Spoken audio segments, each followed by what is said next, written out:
know the cause is that the Arabian oryx is becoming extinct. So what were some of the things that happened because of that? Turn and talk to your partner. Actually, wait, before you talk, name some things that happened across your fingers.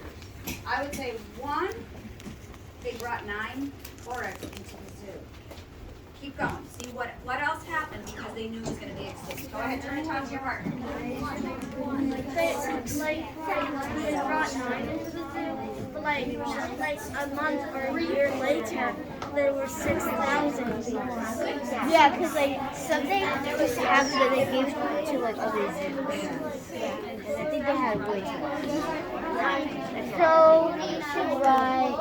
they took 9 in. They took 9 oryx in, and then they had 6,000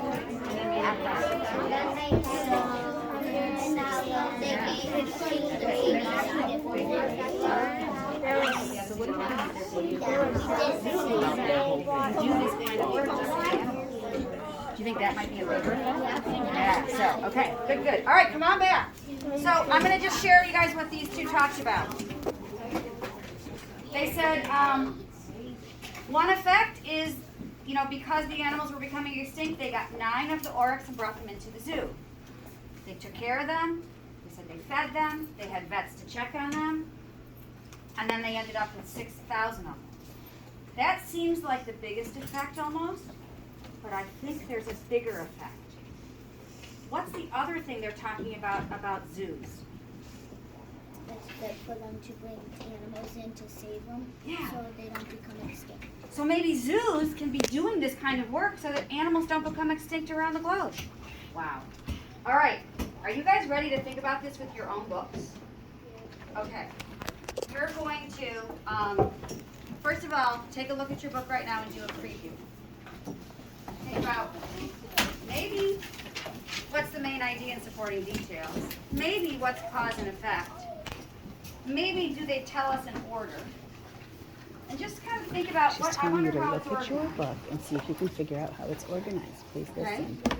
The table of contents can help you. Sometimes that's really helpful.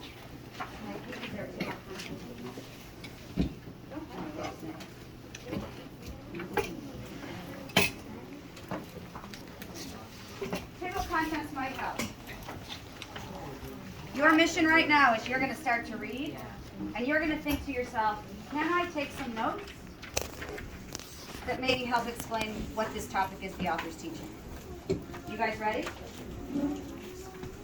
Okay, so I'm thinking you're all starting at the beginning of the book. Is that true? Pretty much? Okay, good.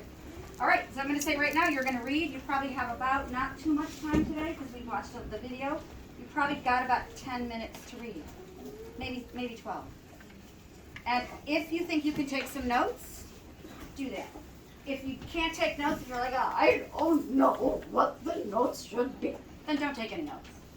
You're right? It's okay. Nobody will die if you don't take notes. But I want you to read, and I want you to think about, did the author organize this in any special way? You guys good? Give me a thumbs up if you're ready to read. Awesome. Off you go.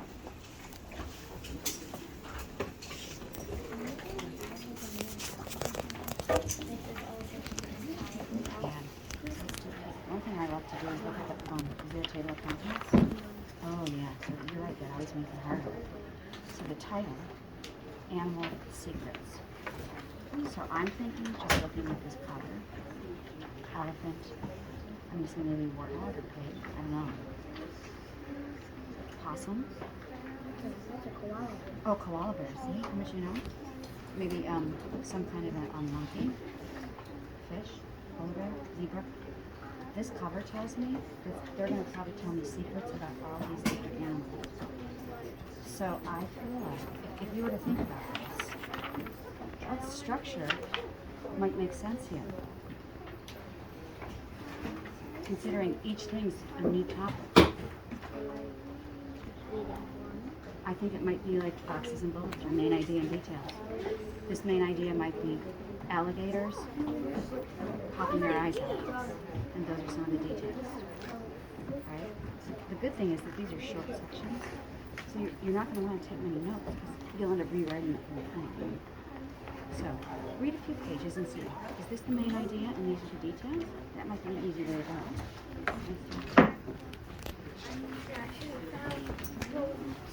Back here, key features include.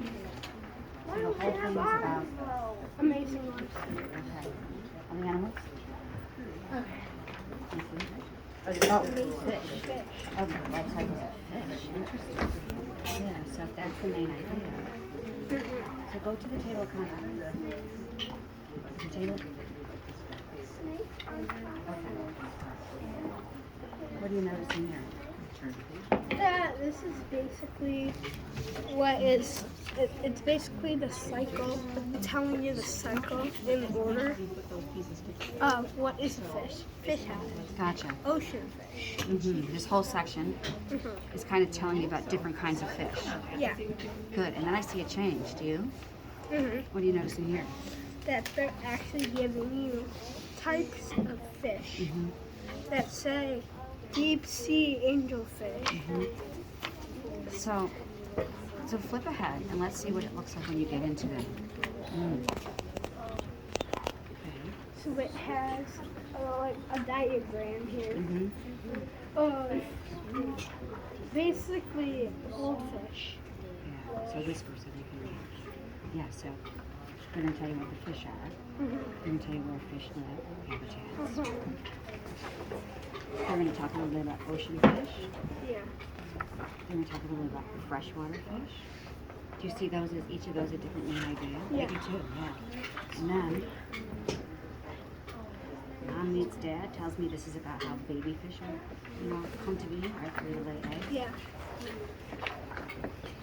There's the life cycle. Yeah. So I almost like it sounds like I got 5 main ideas in that first section. And then the next section, you're gonna get into more specific fish. Yeah. Wow. If you can even do like maybe one box and bullet on this, that would be a good thing. What do you think? Well, so let's back up and take a look at your table of contents. I don't think I have. Oh, they might not. Okay, so let me just see what we can. So the whole thing. Read this to me. Yeah, urchin. What is an urchin? I don't even remember. Like, basically, they're like kind of like starfish, but just like they have hard shells. Okay, good. So, is the book really about like a bunch of stuff on starfish And urchin. and then a bunch of stuff on urchins? Oh, this is actually about. Can you read that? Coral reefs. Yeah, coral reef. Coral reef, right? Looks like rocks, but it's actually alive.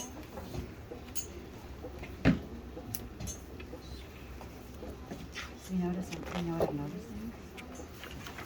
This whole section, I'm wondering if you might do boxes and bullets, like main idea details.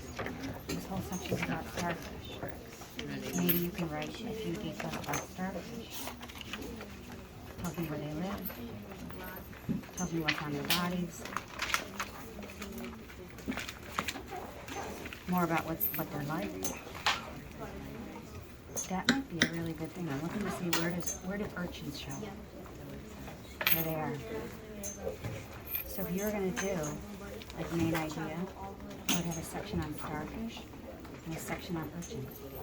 So I'm thinking you're gonna go back and reread it and maybe think about like if you did a box right here and just put starfish, then reread and just see are there any little things you can put in under what did you learn about starfish? Good? Nice job. Folks, can I interrupt for a second? First of all, compliments again, because you're all digging in and reading carefully. Sometimes what happens with nonfiction is we think we can read as quickly as when we read fiction, and you really can't. You need to read much more slowly. And if you're trying to think about how did they organize this, sometimes what happens is you're going to read a little, and then you're going to stop and think, I think this is main idea and details. And then you're going to go back and maybe reread some of it to try to think about, do I want to take any notes? So rereading nonfiction, always a good idea. Okay, keep going, you're doing great. Some snakes stay with their eggs